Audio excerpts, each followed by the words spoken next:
Excelente terça-feira para você ligado aqui no canal do Lessa, chegando com notícias do Fluminense, começando o dia deixando você muito bem informado por aqui. Ontem a molecada de Xerém sapecou uma goleada, humilhou o Vasco 4-0 na Copa do Brasil Sub-20. Vou trazer esses gols aqui para vocês, mais informações. Germancano concedeu uma entrevista muito bacana ao programa Boleiragem, falou sobre Marcão, sobre o momento do Fluminense, já projetando também a semifinal da Copa Libertadores e outras notícias nesta terça com o time ainda de folga. A equipe só volta a treinar amanhã no CT Carlos Castilho. Apurou, confirmou, publicou, emplacou! E eu só acredito no Lessa! Sempre lembrando para você não esquecer de deixar o like, se inscrever aqui no canal do Lessa, muito importante. Dê essa moral aí, dê essa força, fundamental a participação de vocês, seu comentário também para a gente trocar uma ideia por aqui. Eu vou começar falando sobre a agenda do Fluminense. A gente já sabe que o time está de folga, né, hoje também, ontem. Só vai trabalhar quarta, quinta e sexta na semana e folga sábado e domingo. E aí muita gente, meu Deus, 4 dias de folga é muita coisa, tem Libertadores vindo aí. No trecho da entrevista, um dos trechos, né, da entrevista do Cano que eu vou trazer aqui para vocês no Sport TV, ele fala justamente sobre a importância dessas folgas. Mas o questionamento ontem foi mais no sentido de o time ser comandado pelo Marcão e não pelo Eduardo Barros, já que quando o Diniz foi anunciado como técnico da seleção brasileira, no dia seguinte o presidente Mário Bittencourt deu uma entrevista e falou que o Eduardo iria ficar aqui no CT para comandar os treinos enquanto o Diniz estivesse fora. E para ficar bem claro, essa comissão técnica toda do Fluminense, ela não está indo para a seleção junto com o Fernando. Apenas os dois auxiliares do Fernando estão indo, e esse indo é para auxiliá-lo, não necessariamente vão estar fisicamente, que é uma das coisas que a gente apresentou à CBF, de que nos períodos em que o Fernando tiver na data FIFA dirigindo a seleção, um desses dois auxiliares dele, especialmente o Eduardo Barros, vai ficar treinando o Fluminense. Mas como é que ele vai para a seleção? É que as pessoas pensam que ele vai fisicamente, mas ele vai estar assessorando, vendo jogos e etc. Segunda coisa, nos períodos curtos em que ele tiver na data FIFA treinando a seleção, um dos auxiliares dele, especificamente o Eduardo, que é quem cuida do dia a dia e o substitui no campo quando ele é expulso, etc., vai dar os treinos nesse período. Eu não sei se realmente mudou alguma coisa ou se isso já estava definido ou foi definido depois, enfim, depois de outras conversas, porque eu conversei com algumas pessoas e para mim ficou muito claro que, assim, internamente, era muito óbvio que o Eduardo iria acompanhar o Diniz. E se a gente parar para pensar, realmente é óbvio. O Diniz é treinador, o Eduardo é auxiliar, e aí o Diniz vai para a seleção, o Eduardo vai ficar? Só que isso não foi comunicado, né? Publicamente, o que se tinha de informação, o que o torcedor sabia, era que o Eduardo Barros iria ficar justamente para essa fala do presidente Mário Bittencourt. Enfim, a responsabilidade agora vai ser do Marcão. O Marcão é um cara que é querido, respeitado pelos jogadores, já assumiu o time em condições complicadas, difíceis. É um auxiliar que faz parte da comissão técnica permanente, que está inserido dentro de todo o contexto de preparação, dos conceitos, da forma, do jeito do Diniz treinar. Então não é um cara avulso que está ali sem saber o que está acontecendo. Devido a essa quantidade de folgas e os dias que o Fluminense vai trabalhar até a volta da data FIFA, eu acho que o Marcão tem condições de manter esse trabalho, de seguir preparando a equipe, treinando, até porque a gente já está em setembro, o time muito bem entrosado, se entende muito bem, enfim, eu creio que acho que não vai ser um problema grande para o Fluminense ficar durante esse tempo, esse período, sendo comandado pelo Marcão.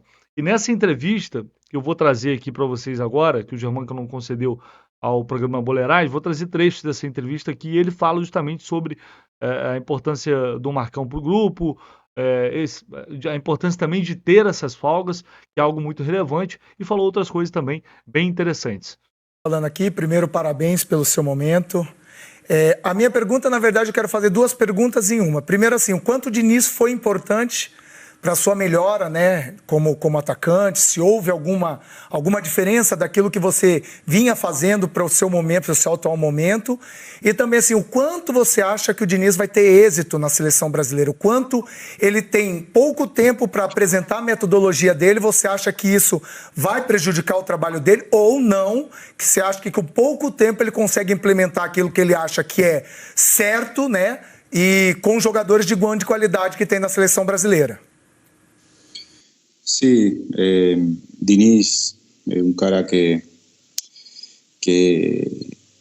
faz parte do processo do Germancano em Fluminense. Ele tira todo mundo na zona de conforto. O que já aconteceu e agora é continuar na frente. Independentemente se eu faço um gol, não faço, sempre poder trabalhar, não pensar em lo que já aconteceu, senão continuar trabalhando. Então, eu acho que esse é um caminho que eu acreditei persistir no dia a dia, poder trabalhar junto a ele, que é um treinador que eu acredito cada dia mais em seu trabalho, em seu jeito de jogar. Então, acho que ele faz parte de todo o meu processo em Fluminense. E depois, na seleção, acho que também vai dar tudo certo, igual que está dando certo aqui em Fluminense. Ele sempre fala do trabalho e o trabalho que vai dar certo aí na seleção. Falei para ele depois do jogo que tenha todo o sucesso. De minha parte,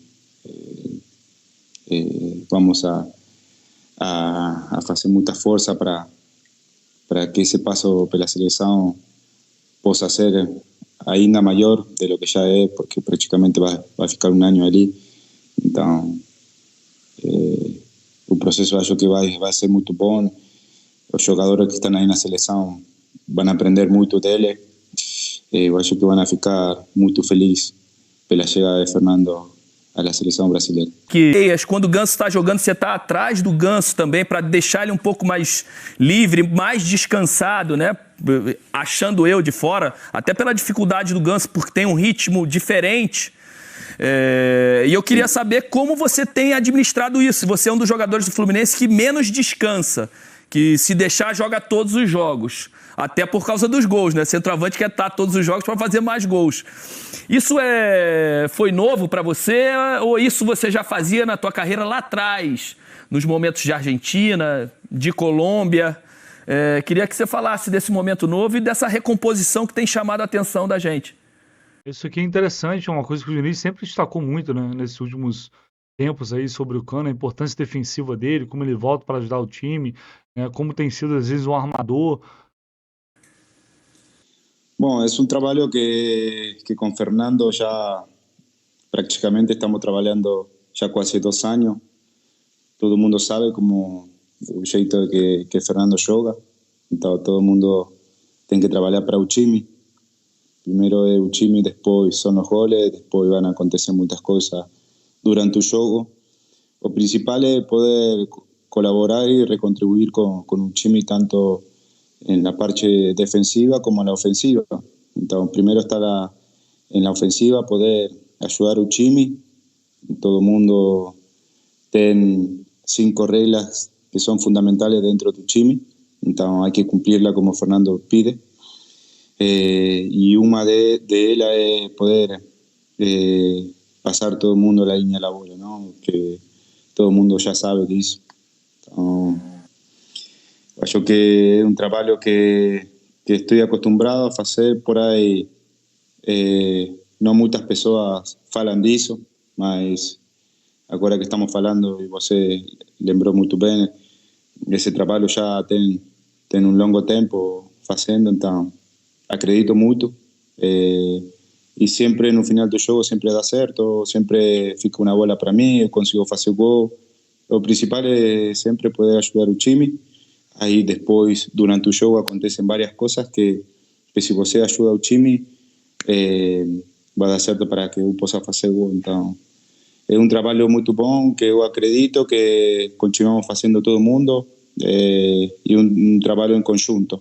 Todo mundo ataca, todo mundo defende.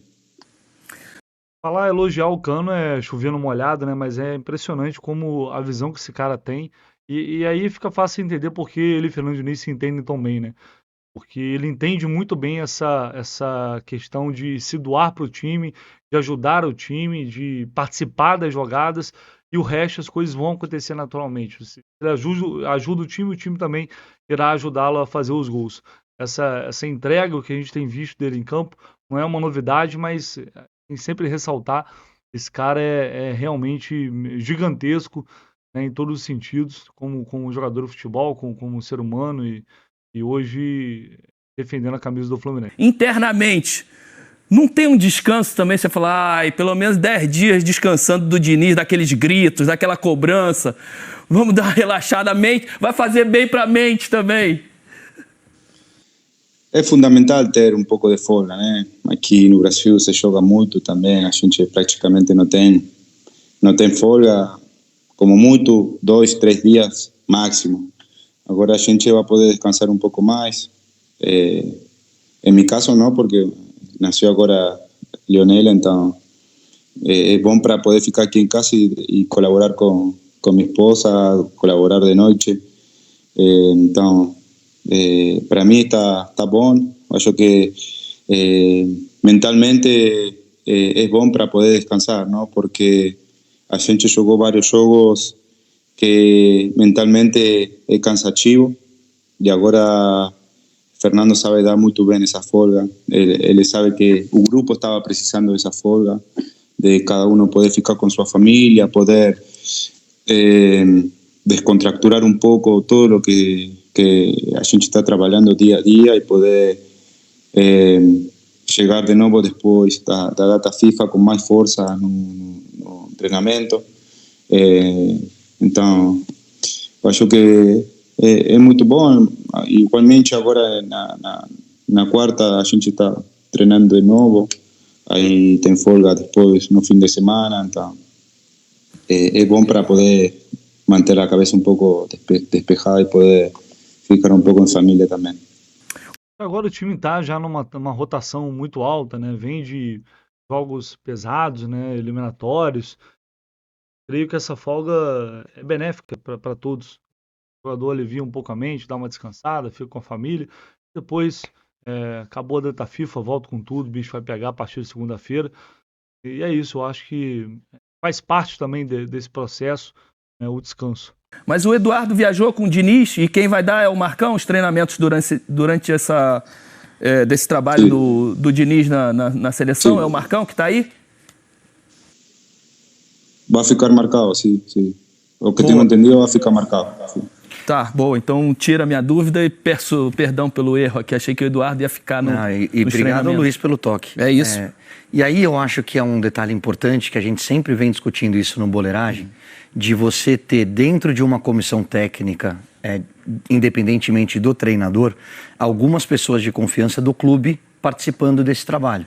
Porque não existe uma quebra. O Marcão se dá super bem com os jogadores. Nós tivemos o prazer de trabalhar com ele, né, Roger? Jogar juntos com ele no Fluminense. Ele está completamente... É um cara sensacional. Sensacional. Tem um bom manejo de grupo. Todo mundo quer a ele. Eu quero muito a ele. Porque um cara que você pode falar com ele de todo tipo, não só de futebol. Pode falar de tudo. Então, Marcado... É um cara assim que faz parte de todo o processo meu também, de toda a equipe, que ele encaixa muito bem, que todo mundo, cada vez que ele dá um treinamento, a gente se foca muito em seu trabalho, porque um cara assim que também sabe, teve muito recorrido, um jogador com muita experiência também, que é difícil poder achar isso, não? Que todo mundo esteja focado no trabalho dele. Fala que a gente mandou um beijão pra ele. Porque ele tem identidade com o clube, né, cara? Muitos anos, foi ídolo, capitão. Completamente inserido nas ideias de jogo do Diniz. Porque o que acontece, essa é a minha crítica a muitos dos treinadores estrangeiros que chegam com uma comissão técnica fechada. Ele blinda o treino, ele não abre para pessoas que são do clube, e aí quando alguma coisa não dá certo, você tem que começar um trabalho do zero.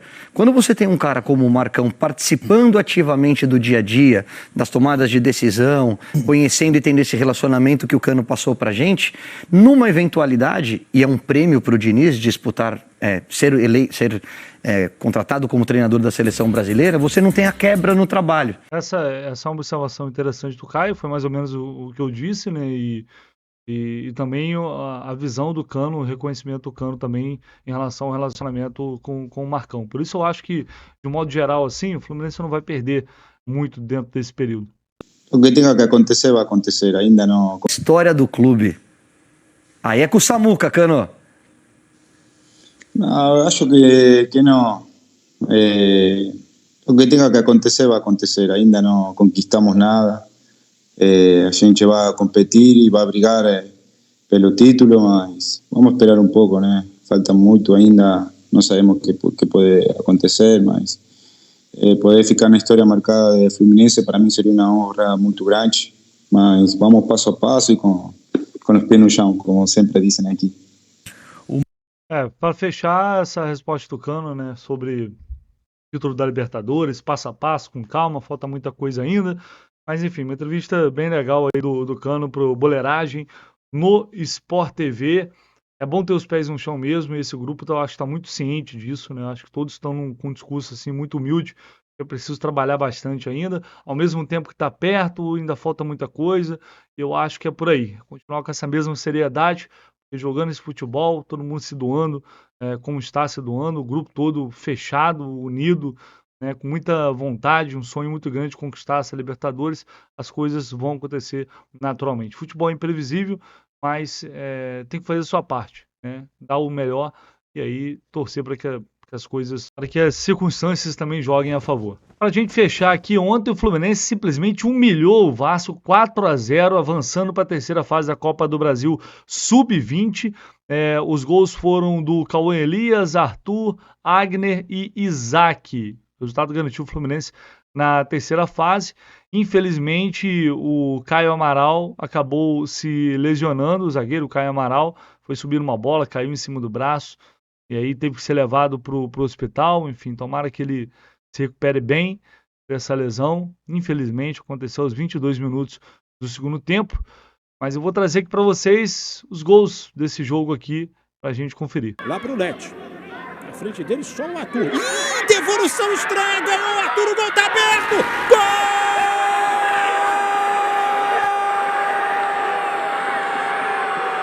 do Fluminense! Cauã Elias abre o placar aos 11 minutos do segundo tempo. Num erro na saída de bola, finalizar e depois. Aí o Leandrinho. Acabou tocando errado, ganhou Cauã Elias. Vem o Fluminense de novo, uma pedalada, rolou pro Arthur. Ele ajeita, vem pro chute no canto. Gol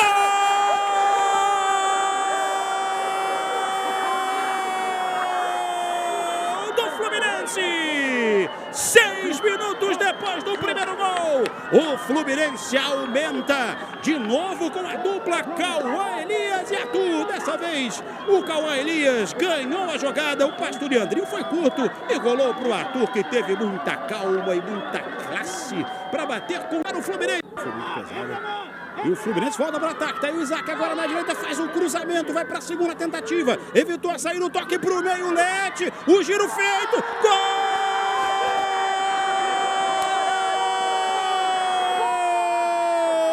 Fluminense! Agner marca o terceiro gol aos 33 minutos do segundo tempo. E valeu a insistência do Isaac. Repare como ele escapou aqui na direita. Primeiro chegou o Roger, conseguiu interceptar e depois ele fez o cruzamento. A bola passa pelo Leite, gira o Agner. A bola chega a tocar na trave. 3-0, perto da urgência. Depois da falha individual do Leite, que fez, o Fluminense conseguiu o primeiro gol, o Vasco com um jogador a menos, a partida ficou toda condicionada. Olha o espaço que tem os jogadores do Fluminense. Olha aí o Isaac. E aí vem de novo o Isaac, o chute no canto!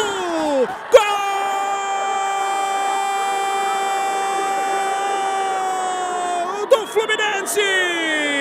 Virou goleada na ilha! E tem dancinha do Isaac, a exemplo do primeiro jogo, que ele fez 2 gols, repete a dancinha, e a dancinha tá muito ensaiada.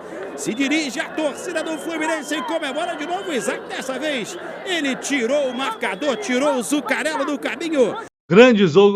Um grande jogo do Isaac, dessa garotada que arrebentou para cima do Vasco, goleada 4-0, belo jogo do Fluminense que vai para a próxima fase da Copa do Brasil Sub-20. Ao longo do dia eu volto com mais informações aqui no canal do Lessa. Não esquecem, deixa o like, se inscreva aqui no canal. Tamo junto, valeu!